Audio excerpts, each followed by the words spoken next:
Good evening. This is Warrior Empowerment Hour on 93.7 WRGG. Mr. Too Easy. This is and it's wonderful. So I'm glad you guys are tuning in. So of course, this is Mr. Too Easy Don Brown, where I talk about my life before the military, during the military, and after the military.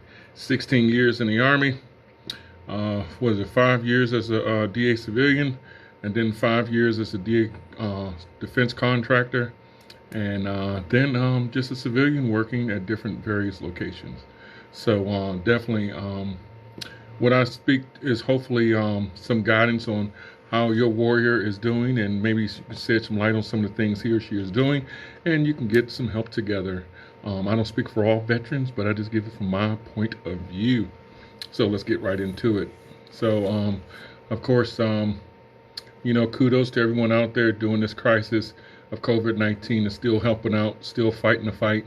Everyone out there at the hospitals, at the urgent care, at the fire department, police department, all over at the restaurants that's still going. The Uber Eats that's still driving, the Grubhubs, the all of them. Lyft, with all the delivery people.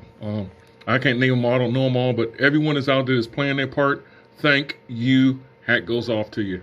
So let's get right into it. So let's see. If you guys are looking for some all natural soaps, candles, or some masks, because right now we have to wear masks, you can look up 3 Strand Cord company. They're local to Chambersburg. She makes everything naturally. Some soaps. Soaps are pretty good. I gotten a few candles, and I definitely got some face masks from them. So they're pushing them out. They got various types of masks. They have the Eagles, the Ravens, all the football teams, some cartoon characters, cats, dogs, all sorts type masks. So it's pretty legit. Also, if you're still looking for an automobile, guess what? What is that? What place is that? I just got a brain fart just that fast, so I'll just move on to something else. Okay, BBRT, Battle Buddy Response Team, is a veteran organization out there that's basically, like I said, it's a response team for active duty and armed forces and veterans and their families. So it says, serving veterans and their families, Battle Buddy Response Team was created in April 2019 to serve the brave men and women that have served our great nation and still currently serving, including their families. We deploy 24/7, including holidays, to check on the welfare of our veterans and their family members. If you are worried about your veteran or their family, please contact us as soon as possible. You can visit them on the World Wide Web at www.battlebuddyresponseteam.org or at 855-777-2278. So it's a great organization, and so you don't have to be. You can be any era. You can be just a person just concerned about a veteran or person on active duty or their family. So the family could be separated, or the veteran could pass away, and this organization is still out there for them as well, because some of the like PTSD and stuff that filters down to the family as well. So sometimes they don't feel well and they have survivor's guilt as well. So this organization is for the family as well, not just the veteran, not just the active duty member, but also the family. So keep that in mind. On their website, you just click on Deploy Team, and there's a few questions, and it's all anonymous, and it's pretty awesome. So they've been around for a year, and I've actually visited their facility, their headquarters, and talked to the Veterans Response Team. The acronym is VTR, but it's Veteran Response Team, and VRT, Veteran Response Team, and great guys, great women. Most of them are all prior service, and got first responders, have therapists. They have every single realm like this field. So it's pretty cool. So definitely look them up. Yes. So auto brokers, Mayhem Auto Brokers on Molly Pitcher Highway.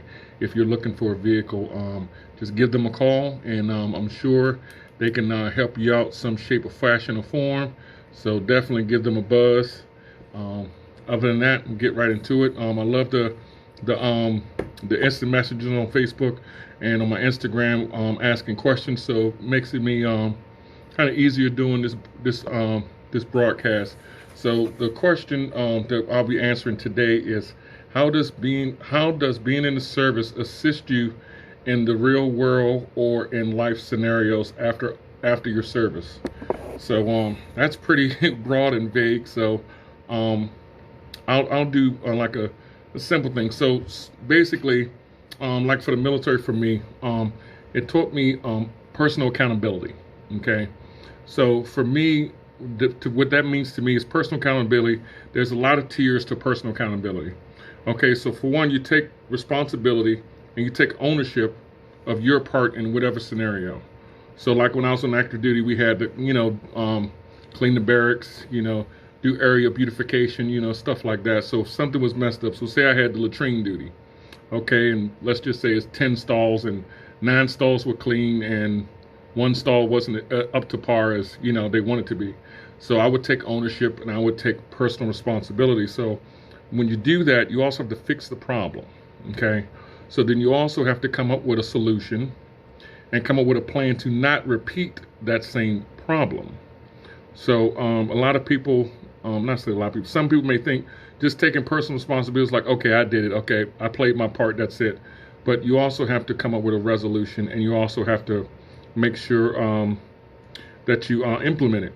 So you create and generate the resolution, and you do the solving part of it, and you just implement it. So there's a lot of little arms of it that goes into play. So going back to the bathroom part, so the latrine part. So okay, no problem. I'll go in there, I'll re-clean it, not just that one stall that was dirty, re-clean the entire bathroom again, because you got to think about this, at least for the military. Just because they pointed out one thing, don't mean they're not going to go back to the ones that were already cleaned and point out something else. So you re-clean everything else, okay? So then after that, you say, okay, boom, I just fixed the problem. So now you come up with a solution. How do I prevent this from happening for the next time I may have latrine duty or area beautification, or I can pass on to my battle buddy and say, hey, this is what I did, and after I did it, guess what? They didn't get all pissed off. They approved it, and we're good to go. Okay, so you have to implement that and generate that and put that into play. So that way it doesn't become redundant or you don't repeat the same issue. So that's all under personal accountability that I've learned from being in the Army. So, but there's also with that, I can give another scenario of not just personal accountability, but the difference between aggressive and fear, so to speak. Okay, or being brave. So, a lot of times, when I was deployed, we go through training and they train you to be defensively and offensively, no matter what you do. But it's greater to be offensively because you have the upper hand, you have the advantage. So with that, even I'll give an easy scenario for everyone to understand. So say, I was convoy commander for a while. So say I'm doing a convoy. Now, when you're out there doing a convoy, you're actually on a defense, okay? So you don't know what's coming. You know the enemy's out there, but you don't know where they're at, okay? You can have all the intel in the world, but you don't know per se exactly where they're at, what they're going to do. So you kind of on the defensive, you're not on the offensive. So what do? You flip that. Okay, so you take your scenario, you take your convoy, and you plan out every single scenario. Okay, so you plan out every single thing. You kind of cover everything. So when you do that, you use that aggression, you use that fear, and you turn it into an offensive mode. So you go out there, like when I went out there, I was like, okay, you know what?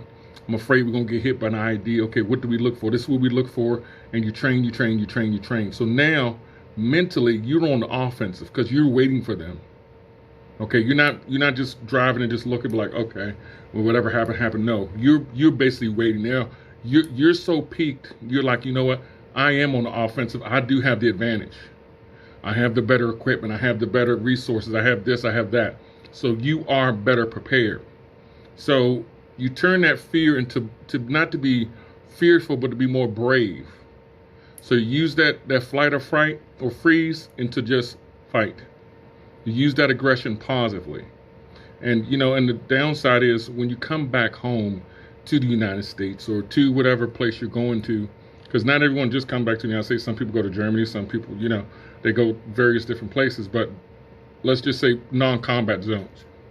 So of course, there's rules to driving and everything like that. So of course you have to try to get out of that aggressive mode, that offensive mode, which is very, very, very hard. And I had to learn that, So it's just, when you do stuff so much, it gets repetitive and it just comes second nature. So then it's like, okay, how do I dial this down a notch? How do I not be so hyper vigilant? How do I not be on the offensive? Because one thing, you don't want to be on the defensive all the time, because it's very tiresome. It really is. So you try to get the advantage of every situation. And I brought that into coming back home into my family life, and it took a toll. But when you learn how to do it a positive way, it's more effective. Okay. And makes you a better person when you learn how to use it in a positive way, because of course, everyone's fearful of something happening in the States, ever since 9/11. But the likelihood of it actually happening again, it's, I would say 30%, maybe 50, but but you don't have to be on 100% guard like I was when I first got back. I was 100% peaked all the time. Boom, boom, boom. But then you have to dial it down a little bit. And then, of course, the hypervigilance is still there, but now it's more like vigilant, not hyper. Because when you're on the offensive all the time, you're always scanning, you're always looking, trust me, that gets tiresome. You get dead beat tired, you get beat. But, then once I've learned how to use the proper tools in the toolbox, how to be calm with it, and use my common sense, and the likelihood model and stuff like that, and what's suspicion and what's not, it's a little bit easier, a lot easier. But not everyone understands that, because my children had to understand for a while when I went into a restaurant, I'm always looking at the exits, always looking at the windows, always looking at the people coming in, always counting every single thing, driving around the parking lot a few times, looking at every single scenario, before we go in there. And it's like, wow, why is my dad doing that? Okay.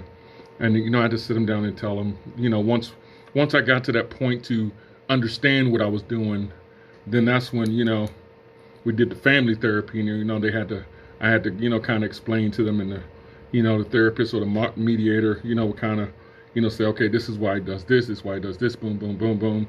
And it was a little bit easier.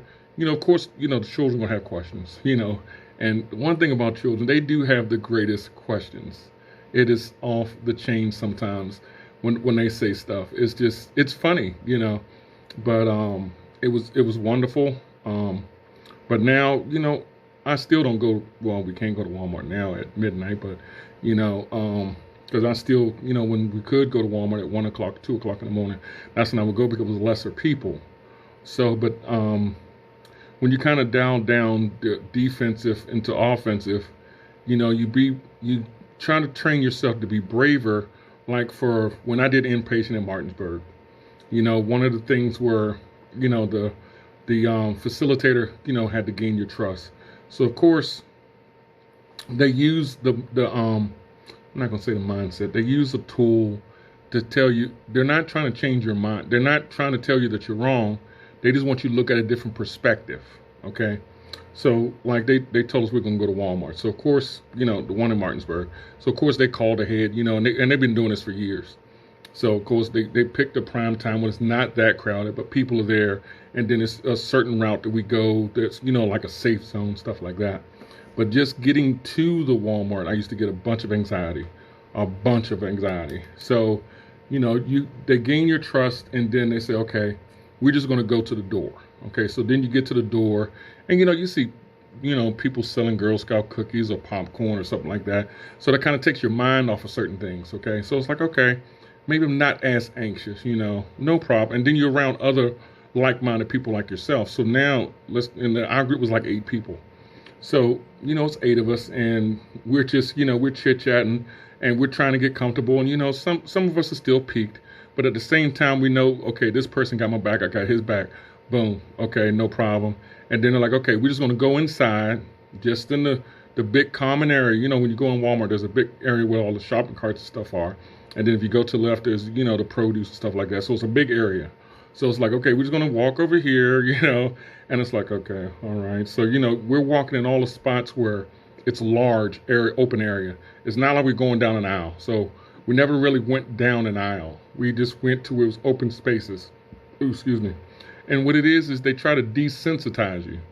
But it's not just desensitizing, it's also to let you realize that, okay, it's not as bad as you thought it may be. Yes, you still may think it's a threat, but okay, how can you look at this in a different way? And, you know, that's when I had to learn, you know, and trust me, it takes a lot. So, and, you know, I still try to plan my day out kind of according to, you know, how I feel for the day and stuff like that. But it's not bad. It's not bad at all. And just learning, you know, certain coping skills for aggression, for anger, for anxiety, for depression, for any scenario works. Now, it seems silly because trust me, I'm still on my journey. But once you use it in a real life situation, then you can see, okay, it's not as silly as I thought it was. Because, of course, when you have a person telling you, oh, this is going to work, in your back of your mind, you're like, no, it's not going to work. Okay, that sounds stupid to me. It's not going to work. So, yes, I was like that. I'm still like that to this day. But now I'm a little bit more open-minded because I've known some of the coping skills that they did teach me are working. But at first, trust me, Rome wasn't built in a day. It takes time. But as long as you're patient and as long as you just believe in, you know, that it's not gonna happen overnight. You know, it takes a lot of anxiety away. So with that, let me play a song. Let's see, let's play you know what? I'm gonna play Love This Bar because I can't wait